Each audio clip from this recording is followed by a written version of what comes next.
Ceci est un livre audio autogénéré par Google. Prologue.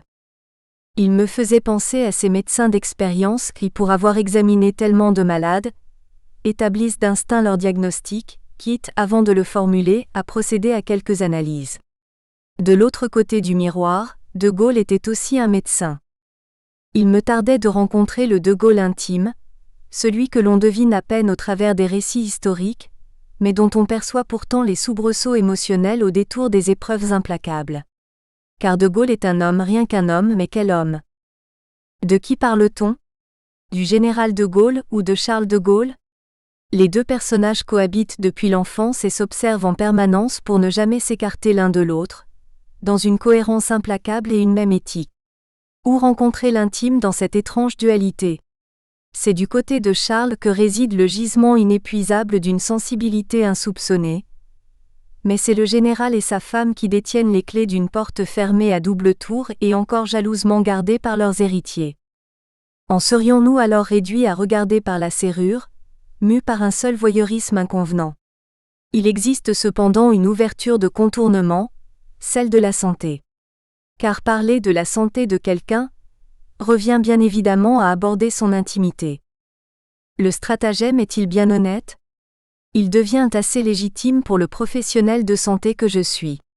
Tout du moins je m'en suis longuement persuadé. Ma chaleureuse rencontre avec Michel Enfrol a définitivement scellé le concept de ce projet en gestation. Dans cette belle matinée d'octobre 2018, au numéro 5 de la rue de Solferino, siège de la Fondation Charles de Gaulle, Michel m'a écouté avec la plus grande attention, m'interrompant parfois dans ses réflexes du journaliste qu'il est toujours resté. Tout s'y prêtait. L'authenticité, la solennité des lieux et la prestance d'une silhouette et d'une voix quasi gaulienne. J'ai vécu ce beau moment comme une sorte d'adoubement. D'autres auteurs, pour un projet avoisinant, avaient pourtant essuyé une désapprobation devant certains interlocuteurs et j'en étais prévenu. Je suis donc l'auteur que François Broche pressentait à l'horizon de plus d'une vingtaine d'années. La santé est un terrain d'investigation fabuleux. Comprenant un état de complet bien-être physique, mental et sociétal, la santé ne consiste pas seulement en une absence de maladie ou d'infirmité. C'est donc sous ce vaste prisme de l'OMS que nous pouvons aborder la santé de De Gaulle, passant incessamment de Charles au général et du général à Charles, rencontrant au cours des différents chapitres un personnage capable de douter, de pleurer, et un autre figé dans une froide raideur. Mes enfants, vous avez 5 minutes pour dire vos petits mots. Tout est dit dans cette courte déclaration prononcée rituellement par Henri de Gaulle, père de Charles, en ouverture des repas familiaux. Charles de Gaulle aurait-il apprécié que l'on parle ici de sa santé?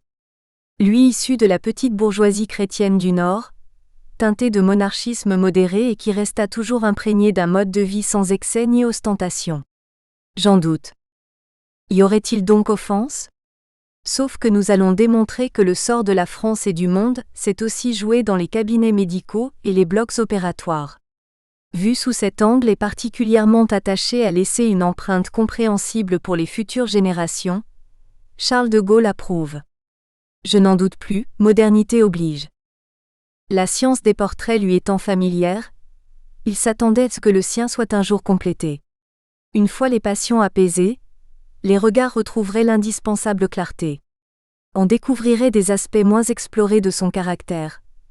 La sensibilité, la tendresse, la bienveillance, la chaleur des réactions d'une âme vibrante que la pudeur n'arrivait pas toujours à masquer, la bonté que voilait, tout en la révélant, la froideur calculée de son humour, une générosité à la mesure de son ardeur, nous confie le fidèle Pierre-Louis Blanc. De Gaulle, le film de Gabriel Le Beaumain, nous autorise définitivement à nous promener dans le jardin intime des De Gaulle avec le recul respectueux qui leur est dû. Car pour bien comprendre De Gaulle, il faut visiter le couple fusionnel qu'il construit avec Yvonne Vendroux et ne rien oublier de leur parcours auprès d'Anne, leur fille trisomie. Qu'allons-nous découvrir dans cet ouvrage? Des grands carnassiers, il possédait la santé de fer. Au vrai, il était solide comme un chêne, ajoute Pierre-Louis Blanc. Vous risquez donc d'être déçus, si vous vous attendiez à quelques révélations fracassantes sur une santé physique. Les historiens ont déjà inventorié la moindre quinte de tout, et les autres accros de santé qui ne furent en rien extraordinaires dans le déroulement de la vie d'un homme de cette génération. Sur une santé mentale, vous découvrirez plus de nuances dans une mélancolie omniprésente. Le bien-être sociétal fut quant à lui, parfaitement accompli, sauf dans la souffrance prolongée d'une captivité en Allemagne. La santé physique n'était pas le principal souci de Gaulle, pourvu qu'elle ne gênât pas le moment politique ni le moment militaire. Rechignant par principe, il se conformait malgré tout aux avis médicaux, et sa femme veillait à l'observance des conseils et prescriptions. Suivre Charles de Gaulle au travers de sa santé, c'est découvrir sa formidable aptitude à la résilience. C'est découvrir un homme souvent fatigué voire épuisé, mais se régénérant sans cesse pour atteindre le but fixé directement ou par détour. C'est découvrir un homme que la mort n'effrayait pas, mais un homme angoissé par le fléchissement intellectuel d'une sénilité qui faisait des ravages parmi les grands de ce monde. Bâtir ce livre fut aussi l'occasion de si belles rencontres qui firent revivre le grand homme devant mes yeux, dans la définition troublante d'un hologramme. Ce furent des voyages sur les lieux mêmes des faits relatés, pour mieux s'imprégner d'une ambiance toujours perceptible. J'ai écouté battre le cœur de Charles de Gaulle, j'ai entendu respirer la France du général de Gaulle. Dr Serge Deschaux. Chapitre 1 Blessures et captivité. Des scénarios enfantins, associant ses frères et mettant en scène moult petits soldats de plomb, à la réalité fracassante des champs de bataille, le chemin était tout tracé. Enfin nous y sommes. Charles de Gaulle a été élevé dans l'esprit de la revanche à prendre sur l'Empire allemand, après la défaite de 1871. Le passage aux travaux pratiques est pour lui presque une délivrance quand la guerre est déclarée le 3 août 1914 et que, dès le 5 août, le 33e régiment d'infanterie d'Arras fait mouvement vers l'est de la France en direction de la Meuse. Adieu mon appartement, mes livres, mes objets familiers. Comme la vie paraît plus intense, comme les moindres choses ont du relief, quand peut-être tout va cesser. Arrivé en Belgique le 13 août d'un magnifique été, le régiment marche sur Dinant en vue d'interdire le franchissement de la Meuse aux troupes allemandes. Il y parvient dans la nuit du 14 au 15 août. Dès les 6 heures du matin, l'ennemi commence à bombarder la ville. Quelle émotion pour Charles de Gaulle! Pourquoi ne pas le dire? 2 secondes d'émotion physique, gorge serrée. Et puis c'est tout. Je dois même dire qu'une grosse satisfaction s'empare de moi enfin. On va les voir? Après avoir avalé un café dans un troquet du bord de route où défilent les charrettes de réfugiés, il mène sa compagnie à l'abri des éclats d'obus de 77 dans une tranchée le long de la voie de chemin de fer, à 2 pas de la gare, de chaque côté d'un passage à niveau. Arpentant le fossé, où les rires jaunes et les plaisanteries forcées vont bon train, le lieutenant de Gaulle y va de ses propres blagues pour détendre un peu l'atmosphère. Du haut de la citadelle désaffectée, qui surplombe la ville de l'autre rive de la Meuse, parviennent les fracas d'une fusillade acharnée. Le pont de Dinant enjambe le fleuve, reliant la rive gauche où se trouve en réserve la compagnie de Charles de Gaulle du côté de la voie ferrée, à la rive droite immédiatement au pied d'une falaise chapeautée d'une imposante citadelle. Du haut des remparts et de leurs meurtrières, tout semble d'une étrange proximité quand on se trouve sur les lieux. Pantalon rouge Garance, capote bleue horizon et frêle képi de toile, Charles de Gaulle s'installe presque à découvert sur un banc public dans la rue du Passage à Niveau, bien en vue de ses hommes et sans doute de l'ennemi. Il y grille une cigarette un pas vide, crânement et par bravade. Les premiers blessés de la citadelle sont rapatriés rive droite, du côté de la gare. Les canons français n'ont toujours pas retenti. Mais fichtre! Que fait notre artillerie? Le lieutenant commence à bouillir en son fort intérieur, mais n'en laisse rien paraître. Vers 8 heures, des silhouettes allemandes se détachent très nettement sur les remparts, tel un théâtre d'ombre. Les tirs des mitrailleuses ennemies arrosent maintenant le passage à niveau, et les nouvelles qui reviennent de la citadelle ne sont pas bonnes. Nombreux morts et blessés parmi les officiers, sous-officiers et hommes de rang. L'hécatombe gagne du côté de la voie ferrée qu'une compagnie de renforts tente de franchir pour se déployer le long de la Meuse. La situation se tend terriblement et toujours pas d'artillerie. Ce n'est pas la peur qui s'empare de nous. C'est la rage. Sentiment de frustration et de révolte en cette position particulière de se trouver en réserve, au seuil du combat sans pouvoir riposter. Les derniers Français ont quitté la citadelle, canardé et massacré en dévalant le long et abrupt escalier de pierre sombre. Ordre est alors donné de contre-attaquer à la baïonnette. Le lieutenant de Gaulle doit encore franchir ce terrible passage à niveau pour rejoindre sa section. Il décide de le faire au pas, ne se départant pas de cette même attitude altière précédemment affichée sur le banc. Mais bon Dieu! Quelle fourmi dans les jambes! Même si aucun doute n'a transparu. C'est par contre au galop qu'il fait franchir le passage à ses hommes pour atteindre la rue menant au pont. Sac au dos. Baïonnette au canon. À la seule vue de ce mouvement opiniâtre, l'ennemi renonce à progresser sur le pont et rebrousse chemin ventre à terre vers la citadelle. Première section. Avec moi en avant. De Gaulle et Charles s'élancent conjointement en une sorte de dédoublement mythique de la personne où le premier court comme un automate et le second l'observe avec angoisse. À peine franchi les 20 mètres qui le séparent du parapet gauche de l'entrée du pont, que le valeureux lieutenant s'effondre, touché au genou. Son sergent tombe sur lui, tué raide. Une grêle de balles s'abat sur les pavés et pénètre sourdement le corps des cadavres et des blessés. Mon vieux, tu y es. La seule chance que tu aies de t'en tirer, c'est de te traîner en travers de la route jusqu'à une maison ouverte à côté par bonheur. La jambe droite paralysée, De Gaulle rampe vers cette masure où d'autres blessés ont aussi trouvé abri.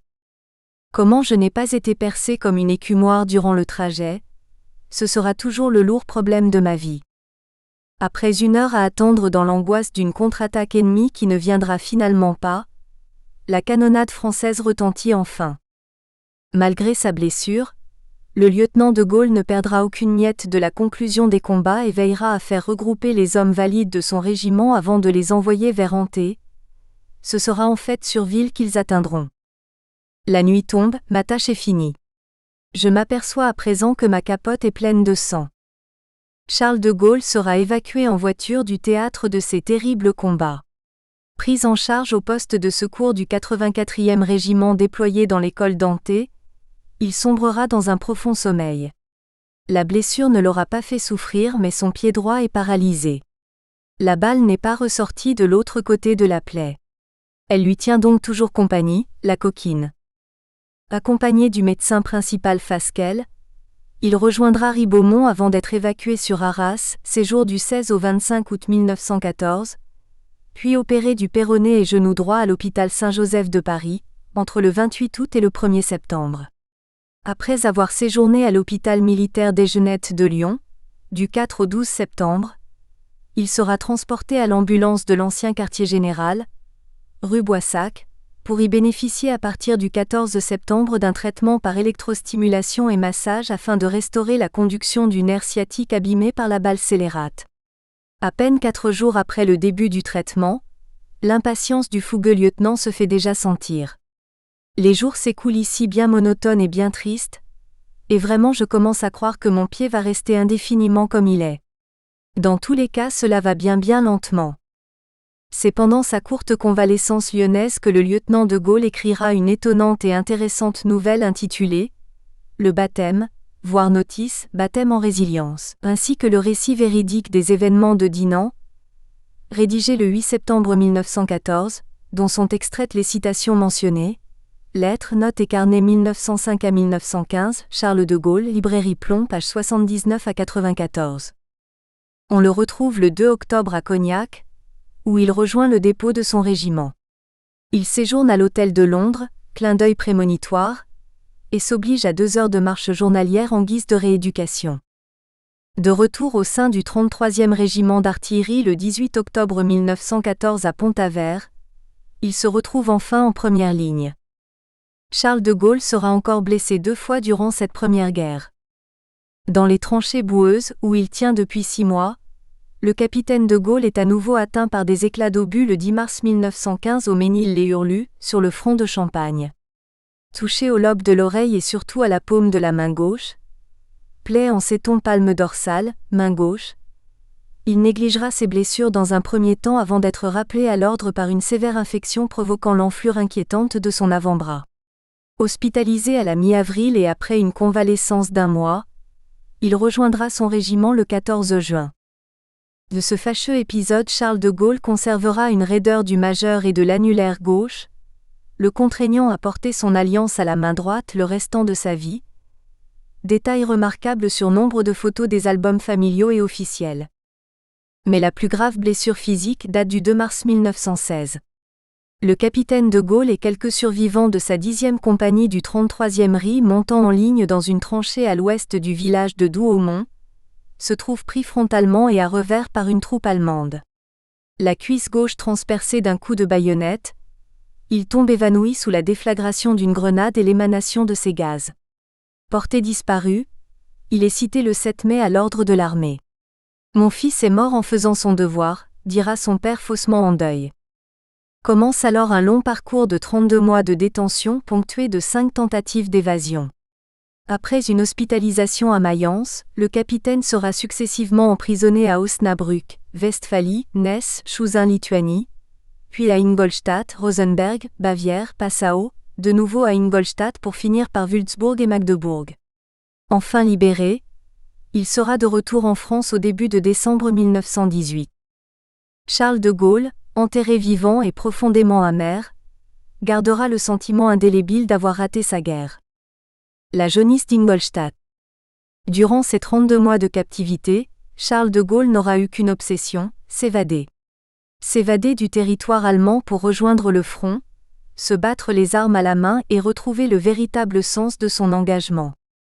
5 tentatives d'évasion réussies, mais sans franchir la frontière, viendront ponctuer sa vie de prisonnier. Nous en aurons connaissance, dans le détail, par le biais d'un compte-rendu officiel, rédigé par de Gaulle lui-même en 1927, selon instruction du 2 octobre 1926, aux seules fins de pouvoir prétendre à la médaille des évadés, ce qui était pour lui une étape essentielle de son parcours de reconnaissance donnant sens à son combat obscur. S'il faut choisir entre ces 5 tentatives, la première, celle d'Ingolstadt, est la plus emblématique des ressorts d'inventivité et d'obstination dont aura fait preuve le jeune capitaine du 33e régiment d'infanterie.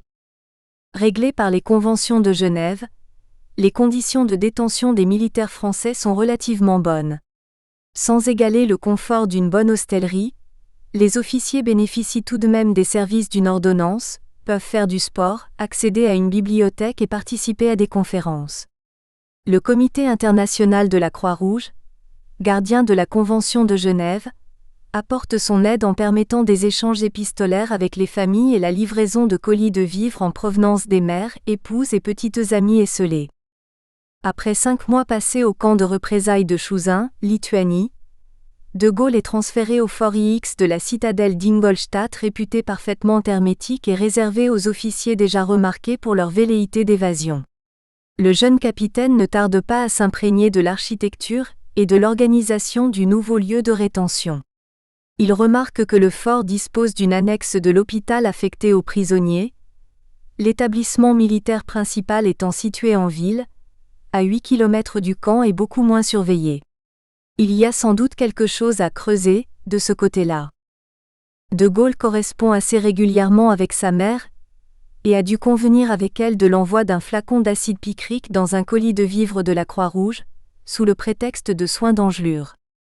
La ruse devait être suffisamment discrète, mais assez explicite pour que la famille s'adjoigne vraisemblablement les services d'un pharmacien dans le dosage et la confection de la fiole. Car Charles de Gaulle a pris de grands risques pour sa santé en avalant une forte dose d'acide picrique. Les effets escomptés n'ont pas tardé.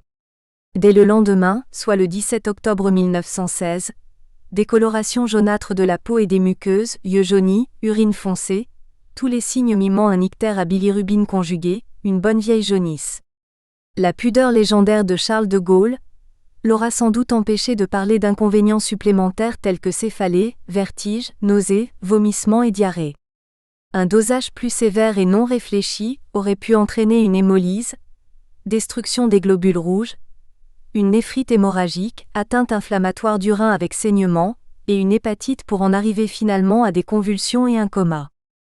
Devant un tableau suffisamment inquiétant, le médecin militaire allemand qui examine le jeune capitaine conclut à une forte jaunisse et l'expédie à l'annexe de l'hôpital pour y garder le lit et observer une diète. C'est en ces lieux que de Gaulle fait la connaissance du capitaine Émile Dupré et bâtit avec lui un projet d'évasion. Avec la complicité d'un soldat français, la corruption d'un infirmier allemand et l'usage de déguisements, les deux compères réussissent à s'extraire de l'annexe et atteindre l'hôpital dans la confusion des allées et venues dominicales des familles de soldats, 29 octobre 1916. Récupérant des effets civils, préalablement stockés par le complice français, De Gaulle et Dupré sortent en toute impunité de l'hôpital et se retrouvent libres en ville au milieu de la foule. Après 8 jours de marche nocturne sous la pluie incessante et aux 2/3 de leur parcours devant les mener à la frontière suisse, les évadés à la mine patibulaire sont capturés à Pfaffenhofen et ramenés à Ingolstadt où les attendent les oubliettes pour une pause de 60 jours d'arrêt de rigueur, sans lumière ni lecture, ni écriture possible. Baptême en résilience. Le jeune lieutenant Langel est l'amant de la jolie femme du capitaine Bertrand. Les deux hommes s'en vont au front, défendre une petite ville belge.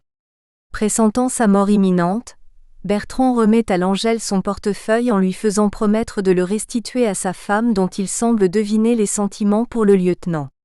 La mort du capitaine sera au rendez-vous et Langel, quant à lui, sera blessé et évacué sur l'hôpital militaire de Lyon pour y être opéré.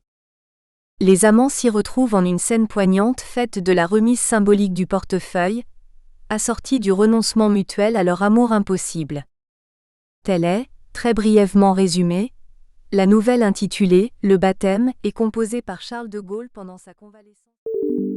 Nous espérons que vous avez apprécié cet aperçu. Pour continuer à écouter ce livre audio sur Google Play Livres, utilisez le lien dans la description de la vidéo.